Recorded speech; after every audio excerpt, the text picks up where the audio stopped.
രക്ഷാദായക നിന്റെ സന്നിധി വരുന്നു എൻ്റെ പാപഭാരവുമായി വല്ലഭയേകൂ രക്ഷയേ എൻ്റെ പാപഭാരവുമായി വല്ലഭയേകൂ രക്ഷയേ ഉന്നതി വെടിഞ്ഞവനേ മണ്ണിൽ താണും വന്നവനേ ഉന്നതി വെടിഞ്ഞവനേ മണ്ണിൽ താണും വന്നവനേ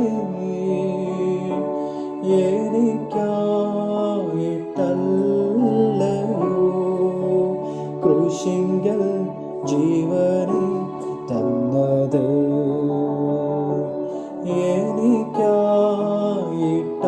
എനിക്കായിട്ടല്ലയോ ക്രൂശിങ്കൽ ജീവനെ തന്നത് യേശുവേ രക്ഷാദായക നിന്റെ സന്നിധി വരുന്നു എൻ്റെ പാപഭാരവുമായി വല്ലഭയേകൂ രക്ഷയേ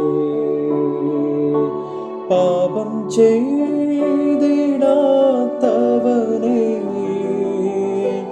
പരിക്ഷീണൻ ആയവനേ പാപം ചെയ്തിടാത്തവനേ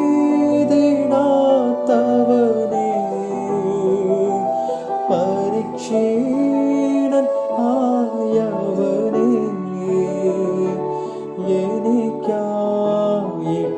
എനിക്കായിട്ടല്ലയോ ക്രൂശിങ്കൽ ദാഹിച്ചു കേണത്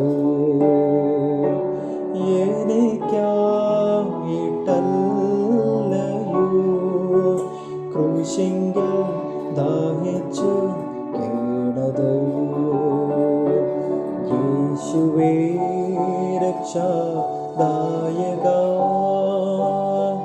നിന്റെ സന്നിധി വരുന്നു എൻ്റെ പാപഭാരവുമായി വല്ലഭയേകൂ രക്ഷയേ എൻ്റെ രോഗം നീ വഹിച്ചു എൻ്റെ ശാപം നീക്കിയിട്ടും എൻ്റെ രോഗം നീ വഹിച്ചു എൻ്റെ ശാപം നീക്കിയിട്ടും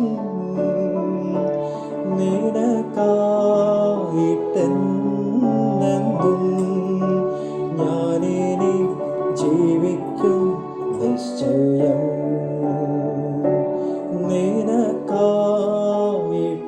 നിനക്കായിട്ടെന്നെന്തും ഞാനിനി ജീവിക്കും നിശ്ചയം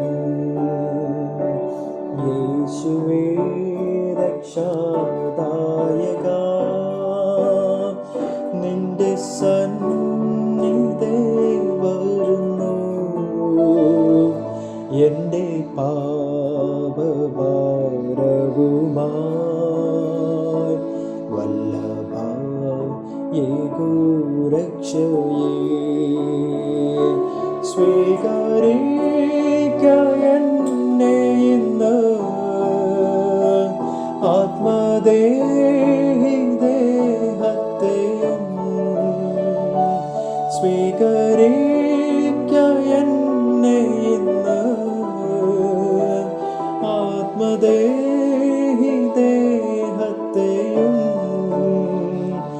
തരുന്നു നിൻ കൈകളിൽ തീർക്കയെന്നെ നിന്റെ ഭേദം പോ തരുന്നു നിൻ കൈകളിൽ. തീർക്ക എന്നെ നിന്റെ ഭേദം പോ. യേശുവേ രക്ഷാദായക, നിന്റെ സന്നിധി വരുന്നു. എൻ്റെ പാപഭാരവുമായി വല്ലഭ യേകു രക്ഷവേ.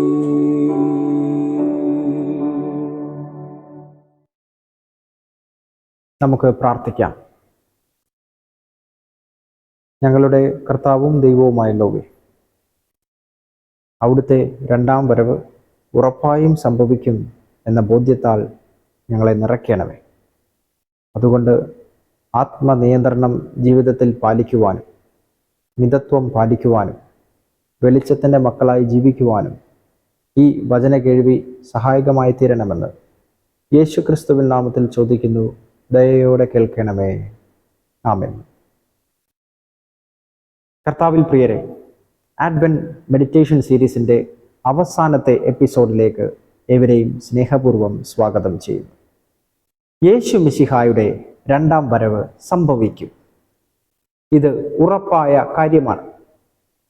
അതുകൊണ്ട് ആഗമനകാലം നമ്മോട് ആവശ്യപ്പെടുന്ന പ്രധാനപ്പെട്ട ഒരു കാര്യമാണ് ഒരുങ്ങുക, ജാഗരൂകരായിരിക്കുക. കാരണം കർത്താവ് വരുന്നു.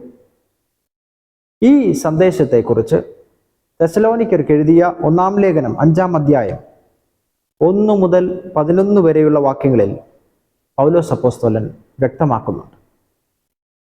കർത്താവിൻ്റെ രണ്ടാമത്തെ വരവിനായുള്ള ഒരുക്കങ്ങളാണ് ഇവിടെ നാം കാണുന്നത്.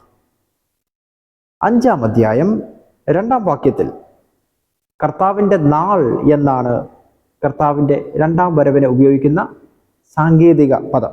കർത്താവിൻ്റെ രണ്ടാം വരവിൽ കർത്താവിൽ മരിച്ചവരുടെ പുനരുത്ഥാനം സംഭവിക്കും എന്നത് തെസ്സലോനിക്ക സഭക്കാർക്ക് ആശ്വാസപ്രദമായി തീർന്നു. അതുകൊണ്ട് ആ രണ്ടാം വരവിന് സദാ ഒരുങ്ങിയിരിക്കേണ്ടത് ആവശ്യമാണ് എന്ന് ഉപദേശിക്കുകയാണ് അടുത്തതായി പൗലോസ് അപ്പോസ്തലൻ ചെയ്യുന്നത്. സമയം, കാലം, കർത്താവിൻ്റെ നാൾ എന്നീ വാക്കുകളെല്ലാം അന്ത്യവിധി ദിനവുമായി പൗലോസ് അപ്പോസ്തലൻ ബന്ധപ്പെടുത്തിയിരിക്കും. ഗർഭിണിക്ക് പ്രസവ വേദന തുടങ്ങുന്നത് പോലെ പെട്ടെന്നും കള്ളന്റെ വരവ് പോലെ അപ്രതീക്ഷിതമായും വന്നു ചേരുന്നതാണ് ആ ദിനം. അവിശ്വാസികൾ അന്ധകാരത്തിൽ കഴിയുന്നവരാണെങ്കിൽ തെസ്സലോനിക്കയിലെ ക്രൈസ്തവ സമൂഹം അവർ പ്രകാശത്തിലാണ്, അവർ യേശുവിലാണ്, അവർ പകലിൻ്റെ മക്കളാണ്. നിങ്ങൾ ഓരോരുത്തരും പ്രകാശത്തിൻ്റെയും പകലിൻ്റെയും മക്കൾ ആണെങ്കിൽ ജാഗ്രത വേണം, അല്ലെങ്കിൽ നാശത്തിലേക്ക് വീണു പോകുവാൻ സാധ്യതയുണ്ട്. ദൈവത്തിൻ്റെ ക്രോധം നിങ്ങളിലേക്ക് വരുവാൻ സാധ്യത ഉണ്ട്. അതുകൊണ്ട് ഉറക്കത്തിൽ നിന്ന് എഴുന്നേൽക്കുക. തെസ്സലോനിക്ക സമൂഹത്തോട് പറയുന്നത് പോലെ നമുക്കും ഇത് വളരെ പ്രസക്തമാണ്. തെസ്സലോനിക്ക സമൂഹം അന്ധകാരത്തിൽ നിന്ന് മാറി പ്രകാശത്തിലേക്ക് വന്നിട്ട് അധികം നാളായിട്ടില്ല. അതുകൊണ്ട് തന്നെ അവർ ആത്മനിയന്ത്രണം പാലിക്കണം. 4ഉം 5ഉം വാക്യങ്ങളിൽ സൂചിപ്പിച്ച പകലിൻ്റെയും വെളിച്ചത്തിൻ്റെയും മക്കൾ അവർ സുബോധമുള്ളവരായി ജീവിക്കേണ്ടതാകുന്നു. ഈ ലോകത്തിൽ ജീവിക്കുമ്പോൾ നമുക്ക് ഓരോരുത്തർക്കും ലക്ഷ്യം നഷ്ടപ്പെട്ടേക്കാം. എന്നാൽ സുബോധമുള്ളവരായി ജീവിക്കുവാൻ ഇവിടെ പൗലോസ് അപ്പോസ്തലൻ ആവശ്യപ്പെടുന്നു. വിശ്വാസവും സ്നേഹവും പ്രത്യാശയുമാണ് അവരുടെ കവചം, അവരുടെ പടത്തൊപ്പി. ഒരു പടയാളിയുടെ വേഷത്തിനോട് ഇത് ഉപമിച്ചിട്ടുണ്ട്. വിശ്വാസവും സ്നേഹവും പ്രത്യാശയും ഉള്ളടങ്ങിയിരിക്കുന്നതുകൊണ്ട് നിങ്ങൾ ഓരോരുത്തരും രക്ഷയുടെ പാതയിലാണ് നടക്കുന്നത്. രക്ഷയുടെ പാതയിലാണ് നിങ്ങൾ നടക്കുന്നതെങ്കിൽ അതിൻ്റെ ഫലങ്ങൾ ജീവിതത്തിൽ പുറപ്പെടുവിക്കണം. അങ്ങനെയുള്ളവർ ജീവിതത്തിൽ കർത്താവിനെ ജാഗ്രതയോടെ കാത്തിരിക്കുന്നവരാണ്. രക്ഷ എങ്ങനെയാണ് നമുക്ക് ലഭിച്ചിരിക്കുന്നത്? അതും പൗലോസ് അപ്പോസ്തലൻ പറയുന്നു, യേശുവിൻ്റെ മരണത്തിലൂടെയും പുനരുത്ഥാനത്തിലൂടെയും രക്ഷ നമുക്ക് ഓരോരുത്തർക്കും കൈവന്നിരിക്കുന്നു. തെസലോനിക്കയിലെ ക്രൈസ്തവ സമൂഹം അതിന് പങ്കാളികളായി. അതുകൊണ്ട് ഉറപ്പായും സുരക്ഷാബോധത്തോടുകൂടിയും ജീവിതത്തിലും മരണത്തിലും കർത്താവിനോട് കൂടിയാണ് എന്ന ബോധ്യത്തിൽ നാം ഓരോരുത്തരും ജീവിക്കണം. 5-ാം അധ്യായത്തിൻ്റെ 10-ാം വാക്യത്തിൽ പറയുന്നു, കർത്താവ് എന്തിനാണ് നമുക്ക് വേണ്ടി മരിച്ചത് എന്ന്. അവിടെ പറയുന്നു, ഉറക്കത്തിലും ഉണർവിലും നാം കർത്താവിനോട് ഒന്നിച്ച് ജീവിക്കുവാൻ വേണ്ടിയാണ് അവിടുന്ന് നമുക്ക് വേണ്ടി മരിച്ചത്. ഇതുവരെ എങ്ങനെ ജീവിച്ചു എന്ന് നിങ്ങൾ പരിശോധിക്കൂ. ഇനി മുതൽ ഞാൻ കർത്താവിനോട് ഒന്നിച്ച് ജീവിക്കും എന്ന് നിശ്ചയമായും തീരുമാനമെടുക്കുക. അതിനോടൊപ്പം കർത്താവിൻ്റെ 2-ാം വരവിന് ഒരുങ്ങിക്കൊണ്ടിരിക്കുകയും ചെയ്യണം. മറ്റൊരു കാര്യം കൂടി ഇവിടെ പറയുന്നു, കർത്താവിൻ്റെ നാൾ പ്രകാശത്തിൽ ജീവിക്കുന്നവർക്ക് രക്ഷയ്ക്കും എന്നാൽ അന്ധകാരത്തിൽ ഇരിക്കുന്നവർക്ക് ശിക്ഷയ്ക്കും കാരണമാകും. അതുകൊണ്ട് വെളിച്ചത്തിൻ്റെ മക്കളാകണം. അതുകൊണ്ട് തമ്മിൽ ആശ്വസിപ്പിക്കുന്ന രീതി നിങ്ങൾ തുടരുക. മറ്റുള്ളവർക്ക് നിങ്ങൾ ആശ്വാസം ഏകണം. സമൂഹത്തിൻ്റെ പുരോഗതിക്ക് വേണ്ടി നിങ്ങൾ പ്രയത്നിക്കണം. തുടർന്ന് അപ്പോസ്തലൻ പറയുന്നു, കർത്താവിൻ്റെ ദിവസം കള്ളനെ പോലെ വരും. അങ്ങനെ അപ്പോസ്തലൻ സഭയെ ഓർമ്മിപ്പിക്കുമ്പോഴും വലിയ ആത്മവിശ്വാസത്തോടു കൂടിയാണ് എഴുതുന്നത്. കാരണം തെസലോനിക്കക്കാർ പകലിൻ്റെ സന്താനങ്ങളാണ്, അല്ലെങ്കിൽ വെളിച്ചത്തിൻ്റെ സന്താനങ്ങളാണ്. അതിന് തെളിവെന്താണ്? അവർ വെളിച്ചത്തിൻ്റെ മക്കളാണ് എന്നുള്ളതിന് തെളിവെന്താണ്? അവരുടെ വിശ്വാസവും അവരുടെ സ്നേഹവും രക്ഷയുടെ പ്രത്യാശയുമാണ് അതിന് തെളിവ്. ഇന്ന് നാം ഓരോരുത്തരും കേൾക്കേണ്ടിയ ഒരു ഉപദേശമാണ്. എന്നാൽ നാം പലപ്പോഴും ചെയ്യാതെ പോകുന്ന ഒരു ഉപദേശമാണ് ഇത്. മറ്റുള്ളവരുടെ തെറ്റുകളും മറ്റുള്ളവരുടെ കുറ്റങ്ങളും മാത്രം നാം കാണുകയും അത് മാത്രം നാം പറയുകയും ചെയ്യുവാൻ താല്പര്യപ്പെടുന്നവരാണ്. എന്നാൽ മറ്റുള്ളവരുടെ കൂടെ നിൽക്കുവാൻ നമുക്ക് കഴിയുമോ? അവരെ സ്നേഹത്തോടെ സമീപിക്കുവാൻ നമുക്ക് കഴിയുമോ? അവരെ മനസ്സിലാക്കുവാൻ നമുക്ക് കഴിയുമോ? അങ്ങനെ ശ്രമിക്കുമ്പോഴാണ് നിലനിൽക്കുന്ന ഫലം തരുന്നത് എന്ന് പൗലോസ് അപ്പോസ്തലൻ ഇവിടെ വ്യക്തമാക്കും. അതുകൊണ്ട് അന്നത്തെ തെസലോനിക്ക സഭ ചെയ്തതുപോലെ സ്നേഹവും വിശ്വാസവും രക്ഷയുടെ പ്രത്യാശയും മുറുകെ പിടിച്ചുകൊണ്ട് എപ്പോഴും കർത്താവിൻ്റെ വരവിനായി ഒരുങ്ങിയിരിക്കുവാൻ നമുക്ക് ഓരോരുത്തർക്കും കഴിയണം. വളരെ ആഴമേറിയ അർത്ഥമുള്ള ഒരു രാജകീയ സന്ദർശനത്തെക്കുറിച്ച് രവീന്ദ്രനാഥ് ടാഗോർ ലളിതമായി വർണ്ണിച്ചിട്ടുണ്ട്. രാത്രിയിൽ ഇനി ആരും വരില്ലെന്ന് കരുതി ഗ്രാമത്തിലെ വാതിലുകൾ അടച്ചു കഴിഞ്ഞു. പക്ഷേ രാജാവിൻ്റെ സന്ദർശനത്തിന് ഇടയുണ്ടെന്നും ദൂരെ രഥചക്രത്തിൻ്റെ ശബ്ദം കേൾക്കുന്നത് പോലെ തോന്നുന്നുണ്ടെന്നും ചിലർ പറഞ്ഞു.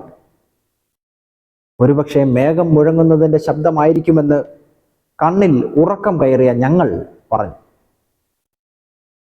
എന്നാൽ അത് പെരുമ്പറയുടെ ധ്വനിയായിരുന്നു.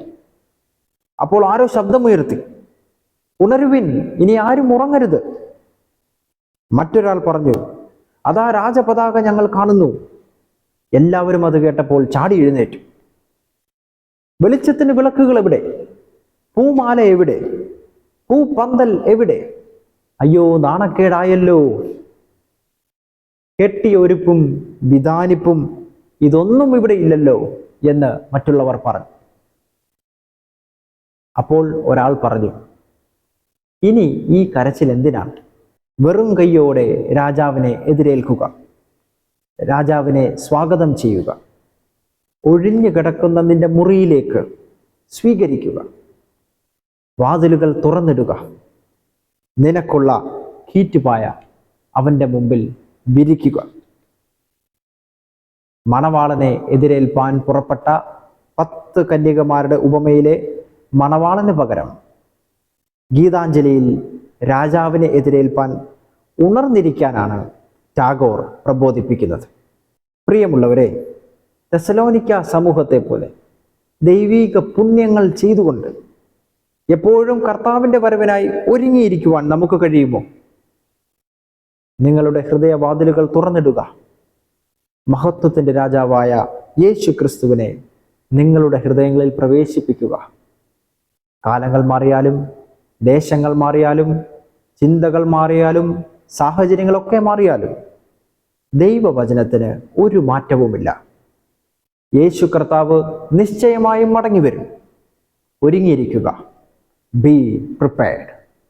നമുക്ക് പ്രാർത്ഥിക്കാം. ഞങ്ങളുടെ കർത്താവും ദൈവവുമായുള്ളവർ, ഈ ആഡ്വെന്റ് മെഡിറ്റേഷൻ സീരീസിൽ വ്യാപരിച്ച അവിടുത്തെ കൃപയ്ക്കും അവിടുത്തെ നടത്തിപ്പിനുമായി നന്ദിയോടെ സ്തോത്രം ചെയ്യും. ദൈവമായ കർത്താവെ, ഈ ചിന്തകൾ മൂലം അനേകർക്ക് ആശ്വാസവും പ്രചോദനവും ദർശനവും ഉളവാകണമേ എന്ന് ഞങ്ങൾ അപേക്ഷിക്കുന്നു. ദൈവമേ, അവിടുത്തെ വരവ് ആസന്നമെന്ന് മനസ്സിലാക്കുവാൻ, അതിനായി ഒരുങ്ങുവാനും ജാഗരൂകരായിരിക്കുവാനും ഞങ്ങളെ അവിടുന്ന് സഹായിക്കണമെന്ന് യേശു ക്രിസ്തുവിൻ നാമത്തിൽ ചോദിക്കുന്നു. ദയയോടെ കേൾക്കണമേ. ആമേൻ. പ്രിയമുള്ളവരെ, 15 ദിവസം നീണ്ടു നിന്ന ആഡ്വെന്റ് മെഡിറ്റേഷൻ സീരീസിൽ നിങ്ങളുടെ വിലപ്പെട്ട സമയം മാറ്റിവെച്ചതിൽ ഞാൻ വളരെ കൃതാർത്ഥനാണ്. ഈ ധ്യാന ചിന്തകൾ നിങ്ങൾക്ക് പ്രചോദനവും ആശ്വാസവുമായി തീർന്നിട്ടുണ്ടെങ്കിൽ ഞാൻ കൃതാർത്ഥനാണ്, ധന്യനാണ്. ദൈവം നിങ്ങളെ ഓരോരുത്തരെയും തുടർന്നും സമൃദ്ധമായി അനുഗ്രഹിക്കട്ടെ. ഏവർക്കും ക്രിസ്മസ് പുതുവത്സര ആശംസകൾ നേരുന്നു. ദൈവം നിങ്ങളെ ഓരോരുത്തരെയും സമൃദ്ധമായി അനുഗ്രഹിക്കട്ടെ.